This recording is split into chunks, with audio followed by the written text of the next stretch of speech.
Começando mais um podcast Câmara de Vencedores. Esse projeto é muito legal. A gente traz sempre gente aqui, pessoas que têm uma história para contar, uma trajetória. Aqui, a partir de Parauapebas, capital do minério, cidade aqui no sudeste paraense, 200 mil eleitores, 300 mil habitantes, terra onde corre rio de leite, ribanceira de cuscuz.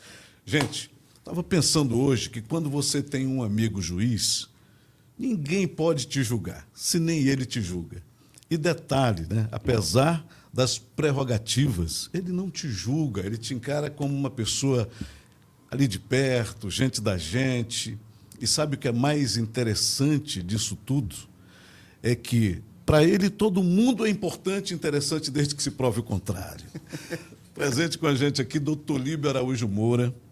Esse camarada foi embora há 8 anos de Parauapebas sem nunca ter saído. Ou saiu sem nunca ter ido embora. Doutor Líbio, bem-vindo aqui nesse programa, aqui nesse podcast, para a gente conversar sobre você.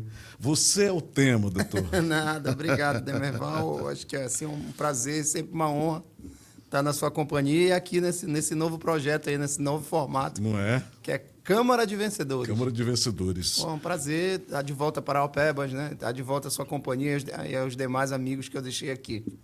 Doutor, você está vindo numa agenda muito específica e você inclui na sua agenda a visita aos amigos. Né? Isso é muito legal, porque você consegue fazer isso apesar da sua agenda corrida. Daqui a pouco a gente vai falar dessa pauta, mas antes, o que significou, doutor, para você Parauapebas? Eu costumo falar assim que Parauapebas me formou como magistrado, né? Eu cheguei aqui em 2010. Eu já tinha 6 anos de magistratura, mas aqui eu encontrei, acho que, os maiores desafios que a minha carreira pôde me dar até hoje. Né? Por isso que eu costumo falar sempre que não tem nenhum dia na minha trajetória profissional que eu não fale de Parauapebas, das experiências que eu tive aqui. Foram 6 anos muito intensos e, assim, de experiências que dificilmente eu vou viver novamente pelo contexto em que elas aconteceram, até por como era a cidade também, né? Dificilmente as histórias que eu vivi aqui se repitam hoje aqui na cidade, em virtude do crescimento, de uma maior estrutura. Então, é o meu divisor de águas, sem dúvida nenhuma, Parauapebas, não tenho dúvida disso. Doutor, quem dirige em Belém, dirige em qualquer lugar do mundo. Quem morou em Parauapebas, vive em qualquer lugar do mundo. Quem trabalha na magistratura, a gente diz isso no estado do Pará, quem trabalha no sul e sudeste do Pará, consegue ter todas as experiências de profissão. Porque, por exemplo, em Marabá, eu tive a oportunidade de receber, quando eu estava na Vara Agrária, uma representante da ONU, com aqueles tradutores simultâneos, né, que a gente colocava aqui, coisa que é difícil você viver uma experiência assim. Então, ela veio ao Brasil, escolheu algumas cidades, Marabá foi uma delas. Então, já vivi grandes coisas aqui, grandes momentos, e Parauapebas, especificamente, por eu ter trabalhado 6 anos num momento que era diferente do que a gente está vivendo hoje.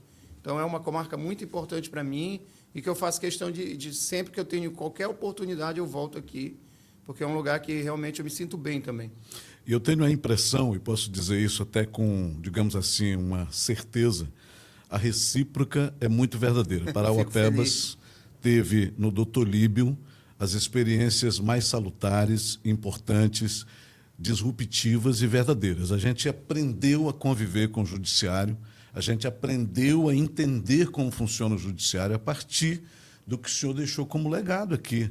Né? Eu acho que isso também é preciso colocar na sua conta. Não é à toa que você recebeu o título de cidadão dessa cidade. Sou cidadão de Parauapebas com muita honra. E é o que nós conversávamos, né, também nessa minha vinda, sobre os momentos, né? Eu acho que aquele momento ali que eu passei por aqui era necessário, assim, a sedimentação de algumas situações, né? Nós não tínhamos, por exemplo, IML, nós não tínhamos carceragem adequada, a carceragem ficava no meio do Rio Verde, isso é impensável hoje, né? Então, você tinha uma estruturação bem menor do aparato de justiça, de policiais, né? Tanto policial militar quanto polícia civil. Então, era muito personificado, eu acho, né? Eu acho que, assim, para os que dizem que tinham um perfil diferente, na verdade é porque eu acho que era mais pessoalizado, personificado numa pessoa, porque a estrutura era pequena. Hoje a gente tem uma estrutura maior, né? Uma cidade muito mais desenvolvida do que naquele período, e isso eu acho que já é também um fruto desse período de sedimentação, né? de passagem de momento. Acho que aquilo ali foi uma bifurcação Sim. de momento para a história de Paraupebas e para a minha também. Coincidiu, uma feliz coincidência, apesar dos desafios, né, dos desafios que eu tive aqui, mas foi uma feliz coincidência eu ter trabalhado aqui. Hoje, o que é que nós temos, doutor? Assim mesmo, para o cidadão aproveitar esse momento aqui e ter como conhecimento do que nós temos hoje de base, de equipamentos da justiça, do que nós temos estruturado a partir dessa sua passagem, que foi tão relevante para a gente. Naquela época, né, nós tínhamos uma estrutura menor de trabalho, né? Nós tínhamos uma estrutura pequena de trabalho. Aí, quando eu cheguei aqui, o fórum estava em reforma, nós complementamos essa reforma, né? À época, o juiz diretor era o Everaldo Pantoja, que hoje está na capital também. Sim. E depois desse momento, quando eu assumi a direção do fórum, salvo engano, em 2013, nós fizemos a expansão do fórum, né? A área de estacionamento, com a área de aquele anexo que foi construído, com previsão de 4 varas. Só para você ter ideia, Demerval, eu estava acompanhando aqui também a correição. Eu vim para alguns eventos aqui em Paraupebas. Um deles é a correição, que é a chamada fiscalização do desembargador corregedor nas comarcas. Então, ele está aqui em Canaã e Paraupebas durante essa semana. E no espaço lá que nós deixamos, que foi no período que eu estava na direção do fórum, ainda tem previsão para nós conseguirmos instalar mais 2 varas aqui. Ou seja, foi um projeto naquela época futurístico, porque deixou uma previsão para o futuro que tenho certeza que com essa visita da corregedoria agora, com certeza virá uma orientação para a instalação de mais 1 ou 2 varas aqui, para facilitar. Então, a gente tem uma estrutura muito maior. Para você ter ideia, nesse período, do período que eu saí hoje, para hoje, nós não temos mais, em nenhuma comarca no Pará, e aqui em Paraupebas, obviamente, processos físicos. Para quem lembra, aquelas estantes cheias de processo, hoje não existe mais pilhas isso. E pilhas, montanhas. Nós temos hoje no Pará 100% do acervo digitalizado, né? Então, é tudo no sistema. Vim de uma cerimônia agora que o juiz corregedor estava falando, né? Antigamente você via aquela história de queimar fórum ou queimar cartórios, né? Para fazer sumir a história de um município ou sumir processos. Hoje isso não é mais possível, não tem essa possibilidade porque está tudo digitalizado. Acelera o julgamento e muito, né? Eu participei semana passada em Brasília de uma sessão do Conselho Nacional de Justiça e aí o ministro Barroso fez a divulgação do Justiça em Números. O processo digital diminui a média de julgamento do processo em mais de ano. Você tem mais ou menos 2 anos e meio num processo físico. Aliás, você tem 4 anos num processo físico, você vai a 2 anos e meio, 2 anos para um processo digital. Olha isso. Pela facilidade, né? Então, houve essa evolução aí nesse período, entre o período que eu estava aqui até hoje, que é significativo. Quando se trata de justiça, e a gente já tem quase como cultural achar que a justiça é lenta, ganhamos em celeridade aí, algo impressionante. Sim. Né? E esse mito, esse dogma da justiça lenta, ela precisa ser desmistificada em alguns pontos, né? Né? A própria cultura da litigância é uma coisa que ainda é muito nossa, brasileira, né? Nós temos a cultura de processar as pessoas, né? E aí vira quase que um xingamento, eu vou te processar, porque sabe todos os aperreios que isso pode significar. Nós temos que mudar isso. Existem caminhos para essa mudança. Um caminho muito importante que o Poder Judiciário tem seguido é a questão da autocomposição ou da conciliação, né? O caminho do acordo, com centros que são retirados da estrutura do Judiciário, fazem parte do Poder Judiciário, mas estão desligados daquele prédio formal de fórum, que são os CEJUSCs, que são Centro Extrajudiciais de Conciliação, ligados ao Núcleo Permanente de Conciliação, que é o NUPEMEC. E aqui também, no período que eu estava, nós conseguimos instalar um CEJUSC, não sei se você recorda, naquele antigo prédio da Câmara de Vereadores, foi o primeiro núcleo de CEJUSC aqui. A Câmara saiu ali da Avenida F, eu acho, em frente à praça de eventos. Em frente à ali. praça, e aí nós pegamos aquela estrutura para instalar, na época também que eu estava aqui, um núcleo de conciliação. Você tem uma discussão com o seu vizinho de qualquer coisa que possa ser feito um acordo, ou um acordo de alimentos, você vai lá no CEJUSC, você faz o seu acordo e aquilo tem validade de um processo que duraria anos e anos. Olha que Então, coisa são caminhos para o sim. fim dessa litigância, a composição, o acordo. Isso é com certeza, com o passar do tempo, isso vai se tornar uma coisa muito mais praticável e muito mais... Doutor, o senhor está falando aqui agora há pouco, né, de que as coisas mudaram, as alterações aconteceram, há uma evolução, logicamente, e hoje nós estamos aqui com 200 mil eleitores. O pleito desse 24 vai ser muito diferente daqueles que o senhor arbitrou, né? Não sei se é essa a palavra, né? Mas como é que o senhor está vendo, doutor, essa realidade de Parauapebas, não apenas física, mas sociológica, né? Como você disse, eu não saí de Parauapebas assim, né? Eu participo hoje a tecnologia, as redes sociais me permite, e eu participo de alguns grupos de WhatsApp aqui. Foi interessante ficar acompanhando dia a dia, né, a preocupação de que iria passar, ia chegar em 200 mil eleitores, para você ver a evolução, né?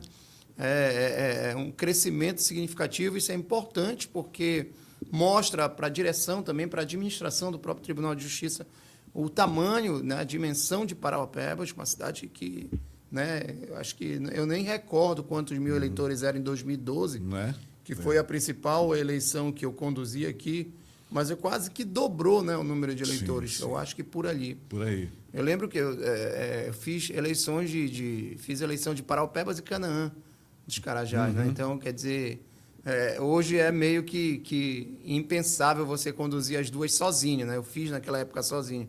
Hoje, com certeza, você tem que ter um apoio, você tem que ter... já tem, né? Nós temos aqui 2 zonas eleitorais, né? Exatamente. Na época não tinham.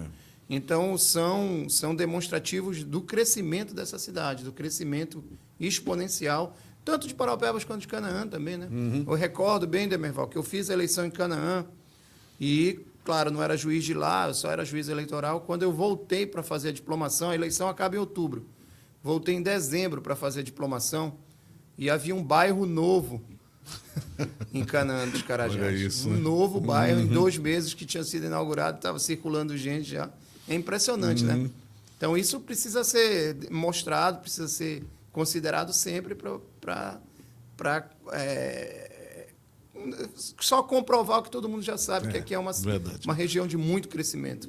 Doutor, você é presidente da Associação dos Magistrados do Estado do Pará, a MEPA, e, inclusive, a MEPA vai estar juntamente com outra entidade, que já o senhor vai recordar para a gente, fazendo esse evento, do qual daqui a pouco nós vamos entrar nessa pauta. Sim, sim. Mas estar na presidência por condução, coerção, se eu for... né? Sem ter ninguém ali para contestar, inclusive, né? Em 2022, não foi, doutor? Foi, 2022. Isso não é apenas uma presidência simbólica de uma entidade que não daria, digamos assim, nenhum problema, né? Porque é todo mundo de alto padrão do direito, do conhecimento jurídico, sabe o que está fazendo, mas você tem um papel nisso tudo, né? Você está visitando as comarcas e este estado é um país de comarcas, né, doutor? Como é que você está se virando nisso? Primeiro, assim, muita honra para eu ser presidente da MEPA. Assim, eu todo dia agradeço ao fato de ter conseguido ser presidente por uma série de fatores. Eu diria, o primeiro, do ponto de vista pessoal, eu não vim de uma família que era ligada diretamente ao direito num primeiro momento. Teve uma geração da minha família que era... Você tem ideia, Demerval, tinha o meu avô paterno, eram 3 irmãos, né? O vovô Levi Raul de Moura, o Silvio Raul de Moura, José de Ribamar. Os 3 foram magistrados. A partir dessa geração, houve um hiato. Ninguém mais foi à magistratura. Eu fui o próximo da família a voltar para a magistratura. Estava no DNA, mas estava escondido. Estava escondido. E a MEPA, a Associação dos Magistrados, foi fundada por esses 3 irmãos. O José de Ribamar não, mas diretamente o meu avô e o irmão dele, o Silvio Raul de Moura, especificamente chegou ao desembargo. Eles são fundadores da MEPA. A MEPA é de 8 de dezembro de 1970, né? Vai fazer 54 anos esse ano. E a medalha que a MEPA dá, que é a maior honraria dada pela MEPA, é Silvio Raul de Moura, esse Moura é o mesmo meu. Olha. Então, chegar à presidência tinha essa conotação pessoal, familiar, e chegar da forma que eu cheguei, porque ela se dá por eleição. Eu cheguei a concorrer a uma eleição em 2019, não venci. E em 2022, durante essa primeira eleição que eu concorri até 2022, nós fomos construindo politicamente, porque é uma política associativa, um caminho de não haver desgaste na classe, de se chegar a um nome em que nós não fizéssemos eleição, né? Houve uma eleição porque o estatuto assim exige, mas não houvesse uma disputa, e para que a gente conseguisse juntar a classe. Obviamente que existem várias tendências, como eu falei, é política, e cada um tem a sua visão sobre a atuação da associação, mas também fiquei muito feliz de o meu nome ter sido escolhido, chancelado para ser presidente. Eu assumi há 1 ano e 3 meses. Mesmo sendo uma eleição de chancela, de aclamação, como a gente chama, nós fizemos um plano de gestão e hoje eu estou trabalhando para esse plano de gestão. Uma dessas previsões no plano era um projeto que eu nominei como diagnóstico de comarcas, que é fazer o presidente da associação girar nas 117 comarcas que nós temos nesse estado. É um estado continental. Para que a gente vai fazer isso? Para que a gente fale com o nosso associado na ponta, o juiz, a juíza associada, para verificar o que acontece. Você já verificou quantas? Eu estive já aproximadamente 40 comarcas, mas eu posso dizer que eu estive num número maior pelo seguinte fato. Paraopebas, por exemplo, é a 3ª vez que eu estou aqui em 1 ano e 3 meses. Santarém eu estive 3 vezes também. Em Marabá eu acho que eu estive mais 8 vezes. São Félix do Xingu 2 vezes. Então eu já passei você visitou mais 40, mas já fez mais. Mas já fiz muito mais. A BR-155, né, e a PA-150 eu já passei mais 2 ou 3 vezes, né, com marcas como Goianésia, Moju. Moju, para você ter ideia, que tem um grande amigo que é juiz lá, Dr. Valtenci. Eu passei uma vez, mas já passei à noite, não consegui encontrá-lo. Voltei recentemente, semana retrasada, acho que início de maio, quando fui a Tucuruí, encontrei o Valtenci lá. Então, encontrar esses colegas, falar, saber qual é a situação. Geralmente, as demandas são muito iguais, né? Sim. São muito próximas, mas a gente também identifica alguns problemas que você pode ser o elo com a administração. Agora, também é importante destacar que na AMEPA não é uma função sindical, não sou sindicato dos juízes para propor brigas ou guerras, porque a administração do TJ, a presidente do Tribunal de Justiça, atualmente a desembargadora Maria Nazaré Gouveia, ela é associada da AMEPA, ou seja, ela também faz parte da nossa administração, então serve de elo para as demandas que os juízes têm em relação à administração, mas também para os recados que a desembargadora precisa dar à classe. A AMEPA serve como esse elo, né? Ela tem essa legitimidade. O que a administração precisa dos juízes? Só para você ter ideia, Demerbal. Nós estamos atualmente, em 2024, trabalhando, cada unidade judiciária desse estado, fazendo uma produtividade, batalhando a produtividade, porque é um plano de gestão da desembargadora que nós alcancemos o chamado selo ouro do Conselho Nacional de Justiça. Para isso, o que é o selo ouro? É o reconhecimento de que todas as metas estabelecidas pelo CNJ, julgamento de processos, transparência, agilidade nas informações, até mesmo o setor interno do Tribunal de Transparência, como o juiz tira férias, como é o sistema de pagamento, como funciona a organização interna, tudo isso conta ponto para o CNJ. E a desembargadora, para incentivar isso, ela criou um prêmio de qualidade. Para você ter ideia, cada servidor que trabalha no fórum e cada magistrado, se nós alcançarmos o selo ouro em 2024, será premiado. Isso tem motivado a classe, tem motivado os juízes e motivado os servidores para que haja uma produtividade maior. E na ponta nós sabemos o que vai acontecer, que é uma melhor prestação para a população, mais agilidade quando se faz um pedido na justiça.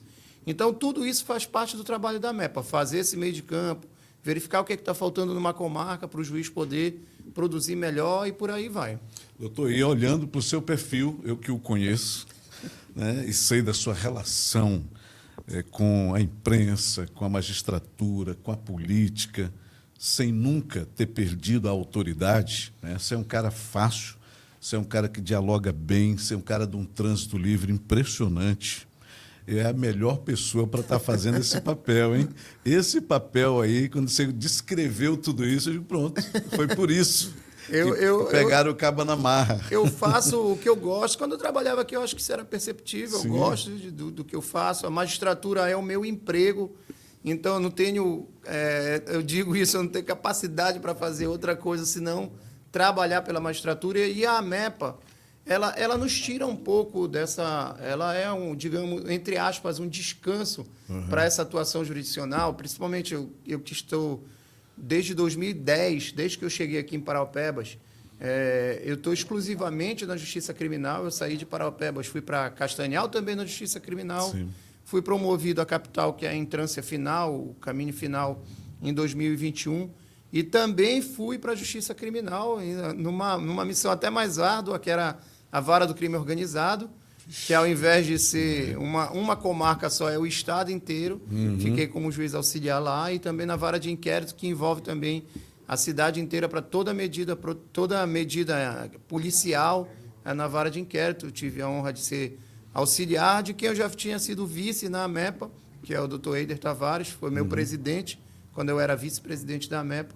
Então, fiquei trabalhando no criminal quase 14 anos direto. E a AMEPA tira um pouco, porque ela é outro lado, né? Sim. Até brinquei com alguns amigos aqui em Paraupebas que eu vim em missão de paz, né? Não vim aqui para nenhuma ação judicial, porque é essa articulação, é essa conversa com os associados, é esse elo com os outros entes que a gente precisa conversar, né? A AMEPA precisa dialogar, e eu tenho procurado fazer esse diálogo. Para você ter ideia também, Demerval, quando eu iniciei primeiro ato como presidente da associação, eu criei 2 diretorias de imediato. Uma de segurança, que é um assunto importantíssimo para a gente, para dialogar. Nós temos no Tribunal de Justiça uma comissão permanente de segurança institucional, CPSI, Comissão Permanente de Segurança Institucional.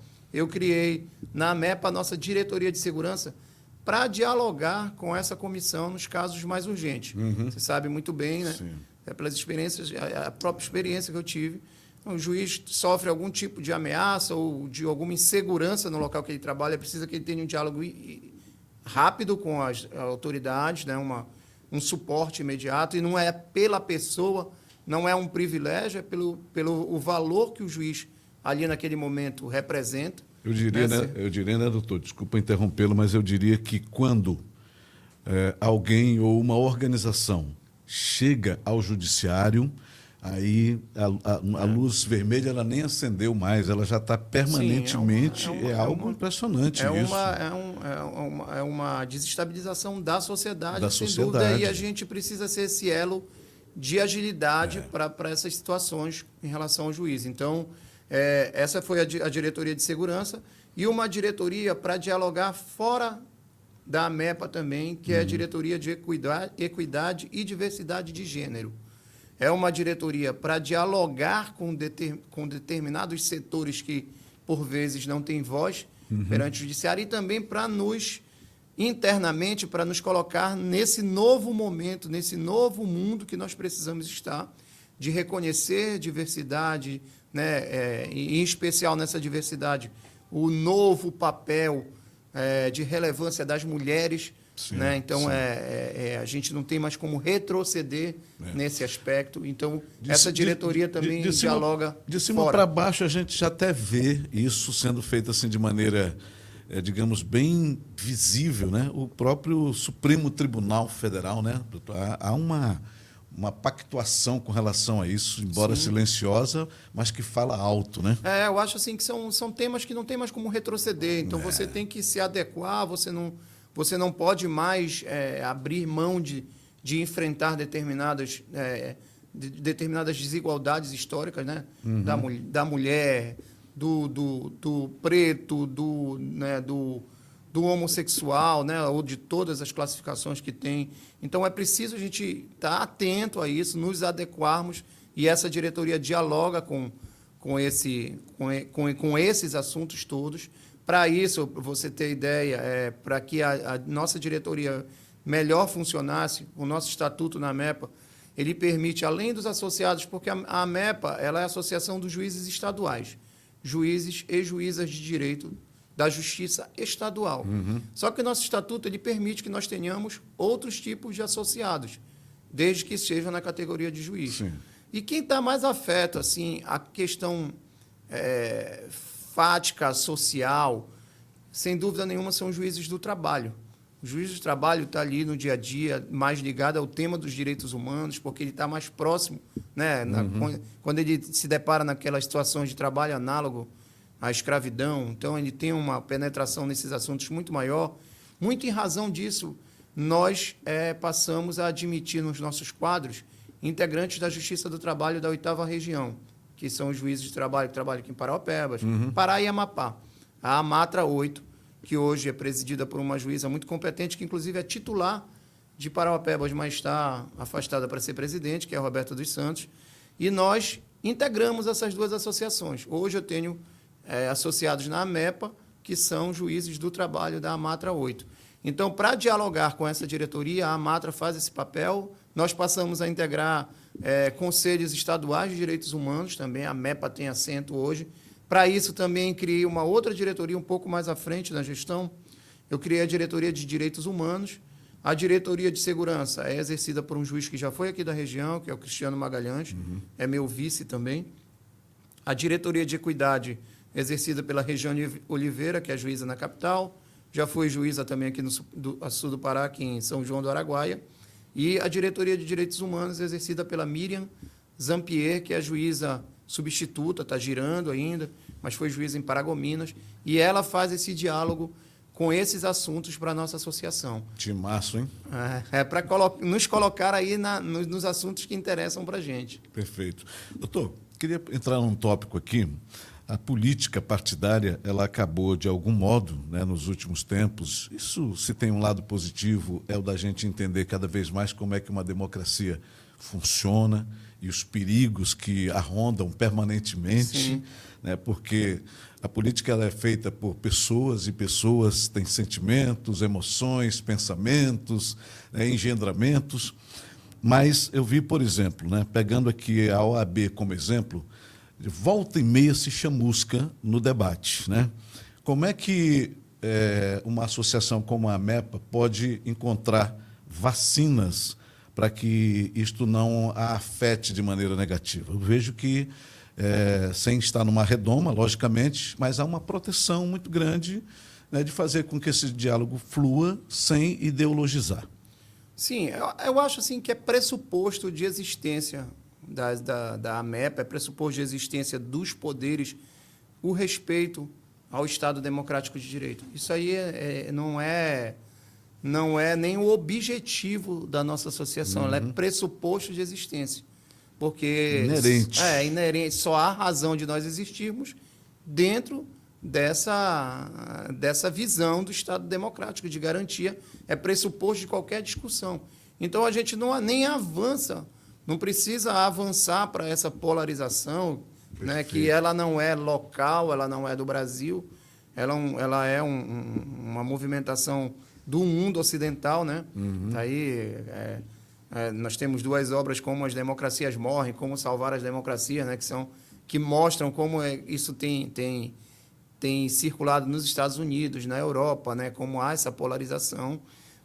Mas, para a gente, o respeito ao Estado Democrático de Direito é indissociável, está na nossa Constituição, a gente não discute isso. A razão de ser das associações é essa, porque só é permitido o associativismo, né, o sindicalismo em estados que são livres, então não podemos ter outra opinião que não esse respeito.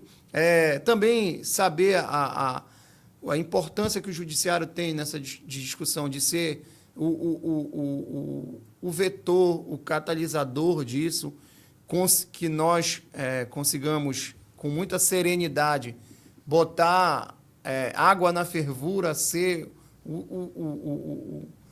de fato o árbitro dessa discussão. Perfeito. Né? Porque você sabe também que não existe, nessa polarização, não existe lado 100% certo, 100% errado. É preciso que a gente trabalhe, né? Respeitando a opinião das pessoas, respeitar até quem eventualmente defende que nós não possamos defender nossas ideias, né? Então, essa pessoa precisa ser respeitada. Por mais incongruente que isso possa parecer, mas é a opinião de uma pessoa.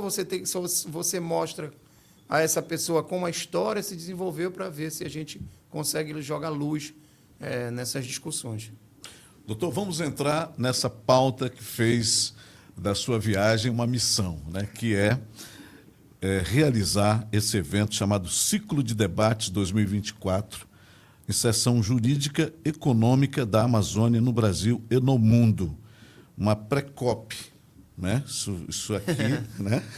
Pré-COP 30, né, doutor? Estamos embarcando nesse grande evento aí. Doutor, agora a temática, além de pontual, né, que é a questão do meio ambiente, do clima, da preservação e do direito, que se envolve a questão do campo, sim, do ambiente de modo geral, do meio ambiente de modo geral, é muito interessante.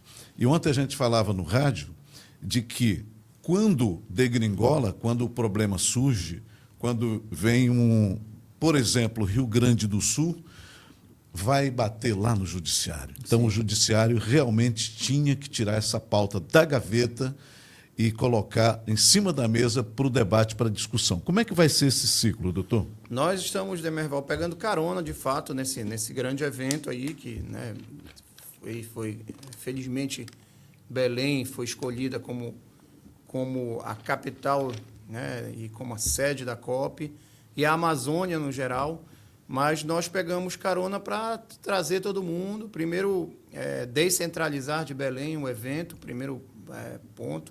E nessa descentralização, não tenha dúvida que o sul do Pará, né? É sempre escolhido. Então, a gente escolheu o Marabá para ver se a gente consegue aglutinar todas as regiões, trazer juízes e promotores. É um evento realizado pela AMEPA e pela ANPEP. A ANPEP, a Associação dos Promotores de Justiça do Ministério Público do Estado do Pará. Uhum. E a nossa finalidade era discutir temas ligados aqui à região. Então, nós vamos ter desde oficinas de uso de defensivos a palestras jurídicas, mas nós vamos ter palestras econômicas, nós vamos ter discussão sobre quilombolas, todos os assuntos que podem interessar aqui à comunidade acadêmica, ao meio jurídico, aos advogados, promotores, juízes, como também a sociedade no geral, né? Os produtores rurais, os movimentos de trabalhadores. A gente quer reunir todo mundo no Centro de Convenções de Marabá, né, para, nos dias 13 e 14 agora de junho, fazer essa discussão. É também um modo de nos apresentarmos. Eu acho que essa marca AMEPA e a marca ANPEP não são tão conhecidas, é preciso que a gente também faça essa divulgação. Então, a gente uniu tudo o que era possível fazer com esse evento para fazer uma primeira discussão, para ano que vem também, em 2025, ano da COP, talvez nós consigamos fazer um outro evento que discuta qual é o nosso papel de sistema de justiça nesse bioma, nessa Amazônia. Assim, porque, como você disse, quando nós tivermos um problema ambiental, esse problema deságua no Judiciário, no Ministério Público. Se nós somos parte do problema, nós temos que discuti-lo, fazer parte também das soluções que serão apresentadas na COP. Eu tenho dito muito isso. É preciso que a gente, quando o mundo virar os olhos aqui para Belém, para a Amazônia, virar para esse momento da COP, que ela veja como funciona o mecanismo de justiça, né? Como é que funciona ali naquele local, como é que a gente pode dizer que a floresta está protegida se a gente tiver um poder judiciário vulnerável ou um poder judiciário desaparelhado. Então, acho que o grande momento que nós vamos ter para essa discussão vai ser ano que vem. Então, a gente vai preparar alguns eventos. Esse, sem dúvida nenhuma, é um evento preparatório de formação de público para esse evento do ano que vem, para mostrar, olha, aqui na Amazônia o interesse é grande, mas o sistema de justiça, olha, ele é precário nesse aspecto. Ele não pode ser comparado ao sistema do Sul e Sudeste do nosso próprio país, porque aqui a internet não funciona, aqui as distâncias são imensas, é preciso que a gente tenha uma outra... Vou lhe dar um exemplo. A realização de uma audiência de custódia na Amazônia, ela não pode ser igual a uma audiência de custódia no centro-sul do país, né? Você tem uma cidade qualquer, vamos pegar aqui um exemplo, Floresta do Araguaia, que não é comarca. A pessoa é presa ali, pratica crime naquela cidade, ela vai ter que ser levada para uma cidade em que seja um polo, né? Ou você vai ter que admitir, e há uma discussão muito grande disso, o CNJ tem caminhado para admitir a realização de audiência por videoconferência. Então, você vai ter que saber que é preciso, né? E aí você tem que, em algum momento, considerar que o prazo de 24 horas que é dado pela lei para a realização de audiência, às vezes pode ser um prazo pequeno diante dos limitadores materiais que você tem em determinada cidade ou até mesmo de deslocamento. A gente sabe que existem cidades, né? Existem localidades em Porto de Mós, né, aqui no Pará, que são mais distantes do que você chegar de avião em Brasília, São Paulo. Né? Fora o fato de que você, né, por essas questões geográficas, né, que são imensas, aí você depende ainda do clima, você depende da maré, você depende do transporte, depende Sim, de tudo. de tudo. Isso fica muito visível, né, doutor? Estou falando muito de eleição, mas fica muito visível nas eleições. Nas eleições, né? né? Nas eleições. Fica bem você visível. vê que o deslocamento de urna, né, para a eleição começa muitos dias antes, né, quando o normal é na véspera. Você tem localidades que você tem que levar muitos dias antes. Exatamente. Se não fosse aquele ponto de transmissão, né, via satélite, você não conseguiria o resultado daquele local. Para quem é mais antigo sabe que nas urnas de lona a demora era imensa para chegar até a última urna, né, de determinadas localidades. E são esses desafios que precisam ser levados para mostrar que nós somos diferentes. Não somos melhores, não somos piores, mas nós somos diferentes nesse aspecto e essa diferença precisa ser realçada. Doutor, para se credenciar, para se habilitar para o evento 13 e 14 em Marabá, Centro de Convenções, como é que faz? A inscrição, em primeiro lugar, é gratuita, não está pagamento de nada. Os 2 sítios eletrônicos lá, a MEPA, para quem jogar, amepa.com.br, ampep.com.br, vai ter lá o link de inscrição. E, obviamente, no momento lá, para quem quiser chegar no dia 13 lá para se inscrever, vai poder se inscrever também no momento, na entrada lá. Nós estamos querendo trazer, está pelo menos agendado lá o nosso ministro do Turismo, Celso Sabino, que é um paraense, né, que nos representa lá no Ministério do Turismo, será um dos nossos palestrantes. O advogado Jarbas Vasconcelos, que foi presidente da OAB atualmente, é secretário de Direitos Humanos também. Vamos ter palestras de magistrados, de promotores de justiça, de economistas. Esse mix de representações que nós queremos nesse encontro. Doutor, logicamente que quando você coloca lá 0800, o público todo fica interessado, né? Mas qual seria o público definido ou não tem? Tá aberto? Nós não queremos público definido. Claro que quando você fala de Ministério Público e Judiciário, você atrai a academia, né, os acadêmicos. Nós queremos. Ontem eu fiz divulgação em algumas universidades aqui em Parauapebas, quero o público acadêmico lá, até porque nos interessa isso, né? São futuros associados à MEPA ou AMPEP, serão promotores, serão juízes, serão advogados, defensores. Então, tem esse viés acadêmico, mas nós queremos todos, queremos o cidadão que às vezes, para ele, a justiça é um assunto muito longe, mas queremos ele ali para ver o que o ministro do Turismo pode nos falar acerca da COP ou de como essa região pode ser explorada, né, de alguma forma, como nós podemos aproveitar o evento COP para trazer o turismo para a Amazônia, que é uma outra fonte, uma outra saída, né, econômica para a nossa região aqui. Para quem não conhece Carajás, por exemplo. Né? Quando você toca nessa questão regional, eu percebi que aqui na pauta, pelo menos, não consta, mas aí eu pergunto se vai entrar o assunto Pedral do Lourenço, já que envolve essa questão econômica e ambiental? Pois é, o assunto Pedral, estava até falando com o Tata Giba, que é o presidente da Associação Comercial de Marabá, e nós vamos colocá-lo na mesa inicial com presidentes.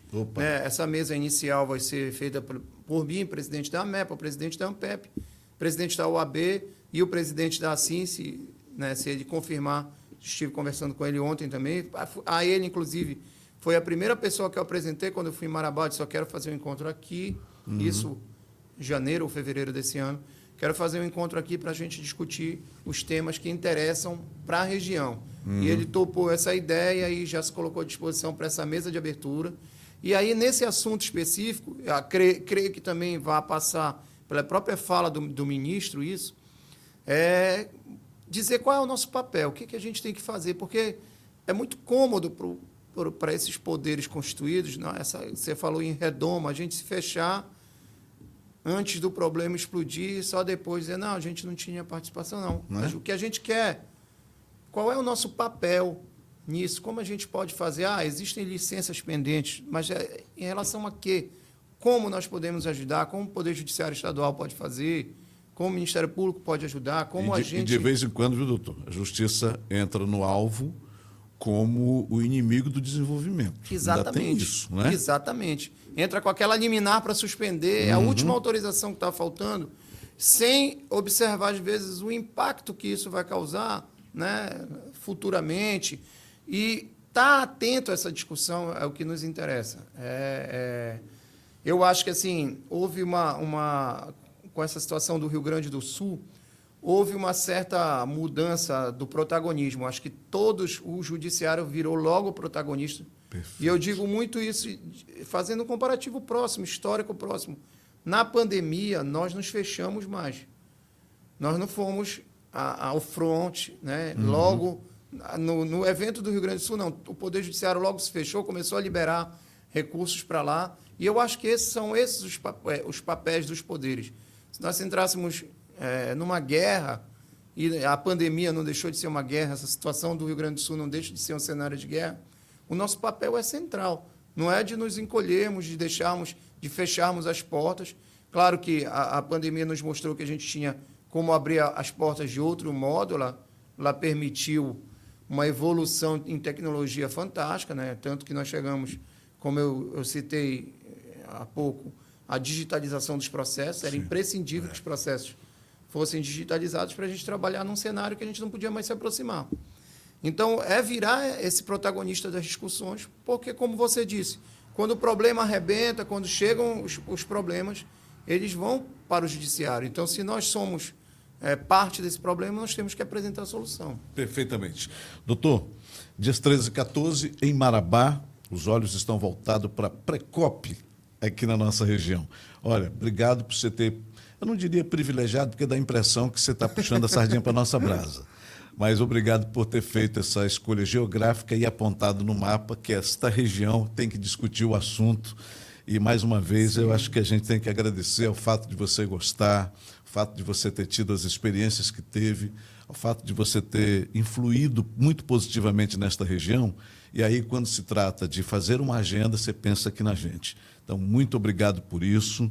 Eu acho que é um momento histórico mesmo, né? Isso vai estar, mais uma vez, aí no seu portfólio, no seu portfólio dos Moura, viu? Eu não tenho como puxar essa brasa para cá. Eu sempre penso nessa região como uma parte muito importante do Estado. Eu acho que é fundamental que a gente leve, seja esse elo também de levar a importância dessa região para a região de Belém, que às vezes as pessoas não têm essa dimensão. Eu gosto muito de fazer referência às pessoas que não conhecem o Sul e o Sudeste do Pará. Assim, a dimensão... Eu dou sempre 2 exemplos. A dimensão daquela ponte em Marabá, que é imensa, que é uma obra fantástica, né? Que é uma obra de escoamento. Poderia ser um escoamento melhor para a gente, uma retenção, né, de dividendos maior para o Pará. É uma luta permanente. Mas o que as pessoas talvez não tenham noção dessa obra imensa, né, da beleza ali, né? E da nossa Serra dos Carajás aqui, da beleza que a gente tem também, né, em Paraupebas. São dois exemplos que eu dou muito e que não tem como a gente ignorar isso e fingir que não passou por aqui e fingir que não é muito importante para a gente. E o interessante disso tudo, né, só para pegar esse exemplo da ponte, é a única ponte com mão inglesa no Brasil. Né? É a única. Doutor, muito obrigado por ter vindo. O pessoal aqui já está... Eu capturei sua agenda, né? E o pessoal já está cobrando aqui o senhor para o próximo compromisso, né? Mais uma entrevista que você vai dar. Mas muito obrigado por ter encontrado um espaço para vir aqui nesse podcast. Essa bancada aqui só vem gente boa, que tem uma história para contar e tem conteúdo para compartilhar. A gente falaria o dia todinho aqui, você sabe disso.